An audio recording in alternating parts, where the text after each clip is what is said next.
What's going on, YouTube? Back with another one. Been wanting to do this one for a while, just haven't been really kind of feeling it. So here it is. Wasser 10, AK-47. Basically what this is a Romanian manufactured Kalashnikov clone. If you really look at it, I mean it's actually, fairly crude, and that's one of the things I really like about it. I mean, they just pretty much file down, nails to keep the stock in place. Very crude, unfinished wood. Very much a Parkerized type of receiver and barrel. Has a slanted break, which is actually, I found out, for right-handed shooters to divert the muzzle blast off in a little bit of a off to the left to keep the recoil down. But I shoot left-handed. I've never had a problem with it. It has a scope mount here on the side. Has the graduated elevation sights on it. I mean, everything about it screams classic, old-school AK-47. It came with the bayonet, which I have somewhere around here. And the bayonet will actually hook up with its sheath, and you can use it as like a wire cutter. So, I mean, it also very crude. Looks kind of like a Bowie knife with the Bakelite grip. Comes with a 30-round magazine, which I keep loaded with El Cheapo 7.62x39mm tool ammo.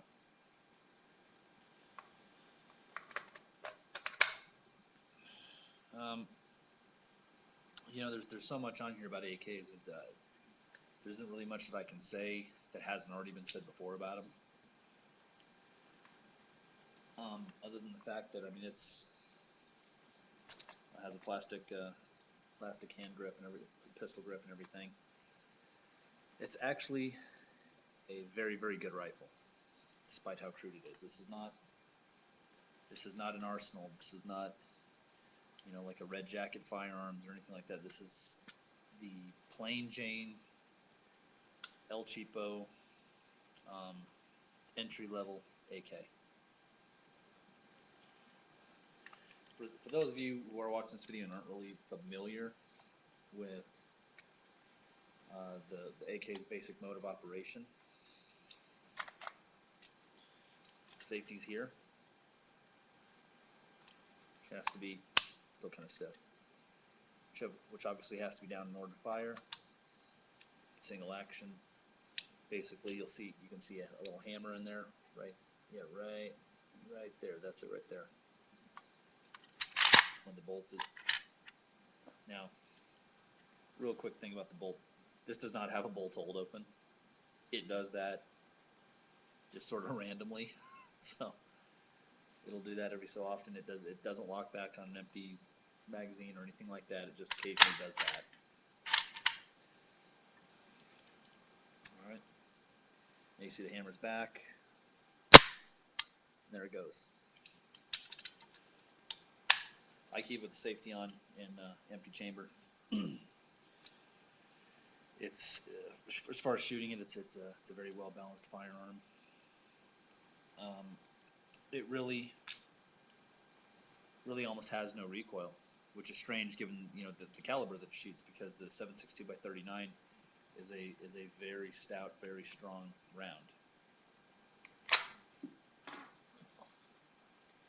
Just to give you a look at that 7.62x39, I mean, it's kind of a fat little short, nasty little sucker, but they got a lot of power. And I keep its 30-round magazine loaded with, like I said, the cheap stuff, because it's kind of what this weapon's crude, and it was really made to shoot the cheaper stuff.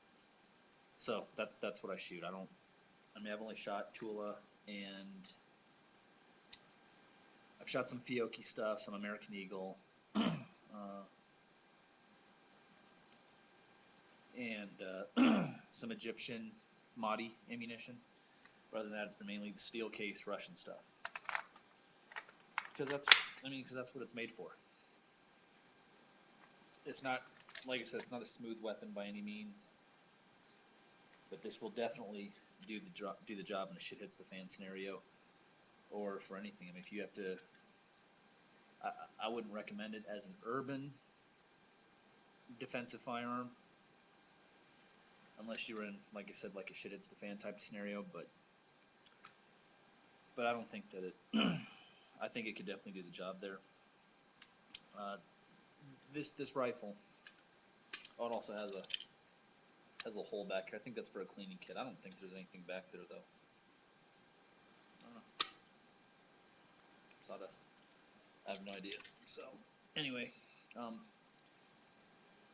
this rifle will do anything that my AR-15 will do.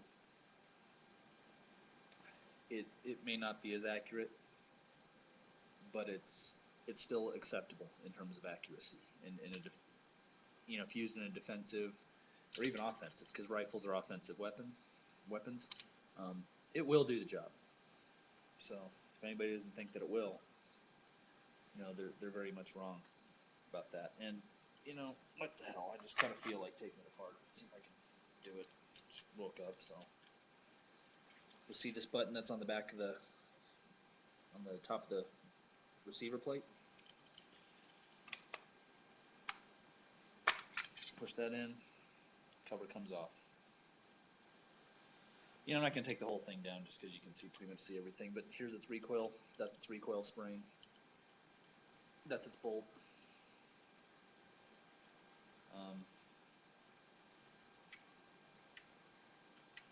There's this hammer right there.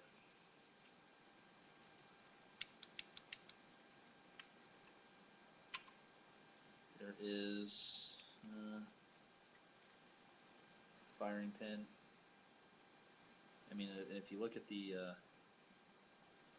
you look right into the receiver, I mean, that's pretty. You guys really can't tell by looking at that, but it's pretty bare bones. It's pretty straightforward. This thing is kind of a bitch to get back on, but I'm gonna have to. So.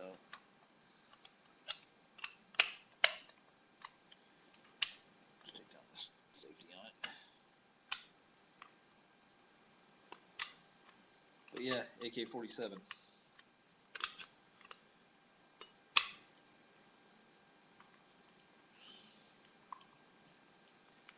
I mean, if you don't have $1,000 to spend on a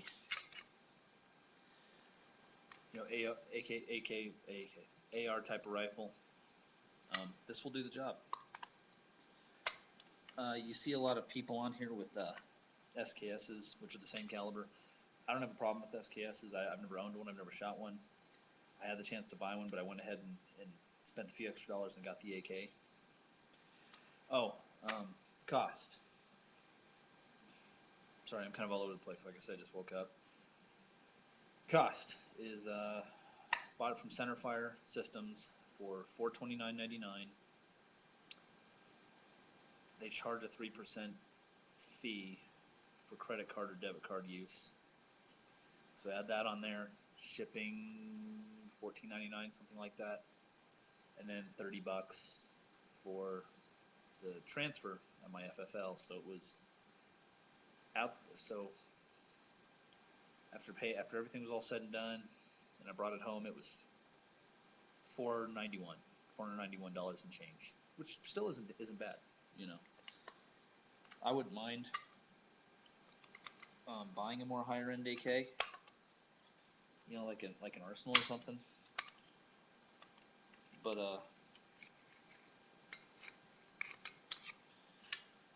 I think my next AK type of rifle, since I already have this plate's a biatch to get back on. Is definitely going to be an AK-74 in 5.45 by 39. I had the opportunity to buy one in 5.45 by 39, a Bulgarian one with I believe it was originally four magazines of for the Bakelite style polymer, because as I understand it, all the AK-74 mags are polymer magazines for $399.99 from Centerfire Systems, and this was last year. This is probably a year or two ago, and I should have bought it then. I didn't jump on it. Now you can't find those because they're such a smoking deal. People that were savvy took advantage and bought them all. So, but yeah, my next AK is definitely going to be a 5.45 by 39 one. I may even buy a Sega rifle in 5.45 by 39, and I think Centerfire still has those for $349.99, and they will accept. They will accept AK-74 mags, whereas the other Saiga rifles only take Saiga magazines. But the 5.45 by 39 Saiga rifle will take Saiga.